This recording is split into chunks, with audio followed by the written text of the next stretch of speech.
सर्वप्रथम नमस्कार. मी भाग्यश्री जाधव, देवगिरी अभियांत्रिकी महाविद्यालयाची विद्यार्थिनी आपणासमोर विषय मांडते. महात्मा ज्योतिराव फुले, त्यांचे कार्य आणि ध्येय.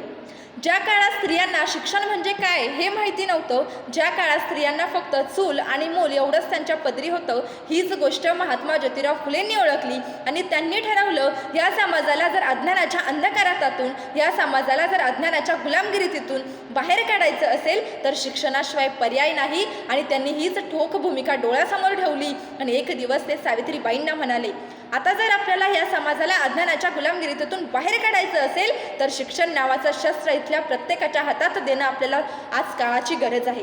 त्यावेळेस सावित्रीबाई फुलेंना म्हणाल्या, अहो तुमचं खरं आहे, परंतु इथल्या मुलामुलींना कोण शिकवणार? त्यावेळेस ज्योतिराव फुले म्हणाले, हो तुम्ही शिकवणार. त्या म्हणाल्या, मला तर लिहिता वाचता येत नाही. त्यावेळेस ज्योतिराव फुले म्हणाले, अहो मी तुम्हाला शिकवणार आणि तुम्ही या समाजातील प्रत्येक मुलींना शिक्षण देण्याचं काम करणार. आणि 1 जानेवारी 1648ला पुण्यातील भिडेवाडा येथे मुलींसाठी पहिली शाळा सुरू करण्यात आली.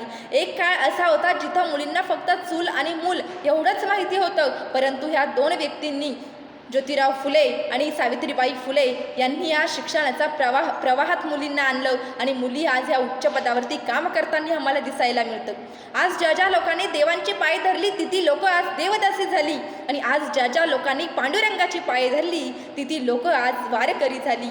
आणि आज ज्या ज्या लोकांनी सावित्रीबाई फुले आणि ज्योतिराव फुलेंची पाय धरली ती व्यक्ती आज ग्रामपंचायत पदाच्या सरपंच पदापासून तर राष्ट्रपती पदापर्यंत जाऊन पोचताना आम्हाला दिसायला मिळतात. खरं तर महात्मा ज्योतिराव फुलेंनी या समाजासाठी अतंग असे कार्य केलेले आहे आणि स्त्रियांसाठी देखील त्यांनी अतंग प्रयत्न केलेले आहे आणि कार्य त्यांनी या स्त्रियांसाठी केलेले आहे. महात्मा ज्योतिराव फुलेंनी स्त्रीमुक्ती चळवळ राबवलेली आहे. अस्पृश्यतेचं निवारण देखील त्यांनी केलेलं आहे. ज्या काळात स्त्रियांना नवरा मेला तर त्यांना सती जावं लागायचं, ही सती प्रथा देखील महात्मा ज्योतिराव फुलेंनी बंद केली. आणि महत्त्वाची गोष्ट म्हणजे बऱ्याच लोकांना हे माहिती नाही की ज्योतिराव फुले हे एक यशस्वी उद्योजक देखील होते. ज्या वेळेस तुम्ही मुंबईला किंवा पुण्याला जात असताना जे तुम्हाला ते मोठे मोठे मॉन्युमेंट्स दिसतात, खडकवासल्याचा डॅम असू द्या किंवा मुंबईत किंवा पुण्यातील ते मंडाईवाला एरिया असू द्या ज्याला महात्मा ज्योतिराव फुलेंचं नाव देण्यात आलेलं आहे, किंवा मुबा नदीवरचा ब्रिज असू द्या, या सगळ्या वेगवेगळ्या कन्स्ट्रक्शनचे जे कॉन्ट्रॅक्टर आहे हे महात्मा ज्योतिराव फुले हे राहिलेले आहे.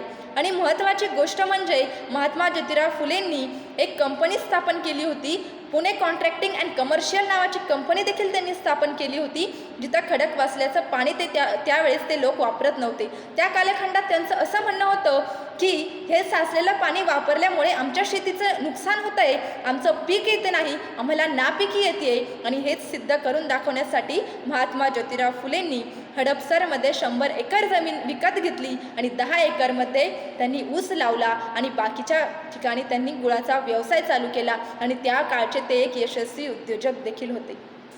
आणि महत्त्वाचं सांगायचं म्हटलं तर त्यांनी स्त्रियांसाठी खूप कार्य केलेले आहे. आज जर आपल्याला प्रत्येक स्त्री ही उच्च पदावरती काम करताना दिसायला मिळते, हे केवळ आणि केवळ फक्त ज्योतिराव फुले आणि सावित्रीबाई फुले यांच्या कार्यामुळे. खरं तर आज ज्योतिराव फुले आणि सावित्रीबाई फुले यांना आपण कधीच विसरता कामा नाही, कारण आज जी स्त्री ही प्रत्येक कार्यामध्ये आज यशस्वी आहे, उच्च पदावरती आहे, हे फक्त ह्या 2 व्यक्तींमुळे. आणि यांना आपण कधीही विसरलं नाही पाहिजे. आणि महात्मा ज्योतिराव फुलेंनी ज्या काळामध्ये छत्रपती शिवाजी महाराजांच्या विचारांचा, छत्रपती शिवाजी महाराजांचा विसर पडायला लागला होता, त्यावेळेस ज्योतिराव फुले हे रायगडावरती गेले आणि छत्रपती शिवाजी महाराजांची समाधी त्यांनी शोधून काढली. त्यावेळेस पुण्यामध्ये पहिल्या वेळेस शिवजयंती साजरी करण्यात आली. आणि महात्मा ज्योतिराव फुलेंमुळे आज आपल्या महाराष्ट्रामध्ये एवढ्या स्त्रिया ह्या उच्च पदावरती काम करताना दिसत आहे. एवढं बोलून मी माझा आशावाद व्यक्त करते. धन्यवाद. जय हिंद, जय महाराष्ट्र.